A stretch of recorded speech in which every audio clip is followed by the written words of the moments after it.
He tried to set fire to the military registration and enlistment office, cooperated with foreign agents, and shared the views of the Freedom of Russia Legion. This is the version of the investigation. Maksim Asriyan himself denies any connection with foreign agents. As for the arson attacks on military commissariats, single cases have become a trend after Russia's full-scale invasion of Ukraine.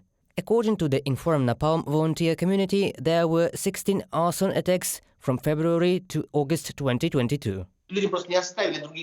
People have simply been left with no other methods than underground activity. That's why what we've been seeing in recent months is an increase in this insurgency. The guerrilla movement is growing, and it should be said that this is not a party as we understand it. These are people who are not connected to each other. It started happening when Putin's Russia attacked Ukraine. There are no legal ways for political struggle left by the state, so people are generally driven to the limit.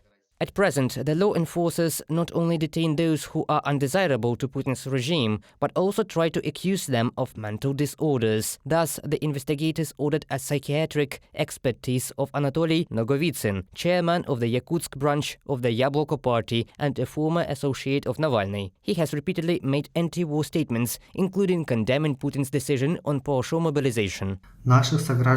Our fellow citizens will be sent to Ukraine, where they will be forced to kill and where they will most likely die. And as soon all those who killed Ukrainians there will be covered in shame and condemned by history. I want to ask you if you are ready to send your family and friends to this massacre. According to the investigation, the reason for such statements could be mental disorders. Nogovitsyn's relatives believe that the psychiatric examination was appointed to him without grounds. They are afraid of its consequences. We remember that a similar method was used by the Soviet authorities, and it was quite an extensive area of application of psychiatric expertise. In general, people were put in the asylum. This is one of the methods of combating dissent. Today we know the most famous one is the shaman Gabyshev. As a method of pressure, we will not put you in jail, but we will break your life and put you in an asylum. Some of those who have been partially mobilized die before they even get to the front line. For example, on October 3rd, volunteer Alexander Koltun died at an assembly point in Novosibirsk. The official cause of death was a heart attack. However, the relatives of the deceased say that Koltun had no heart problems and there were bruises and hematomas on his body.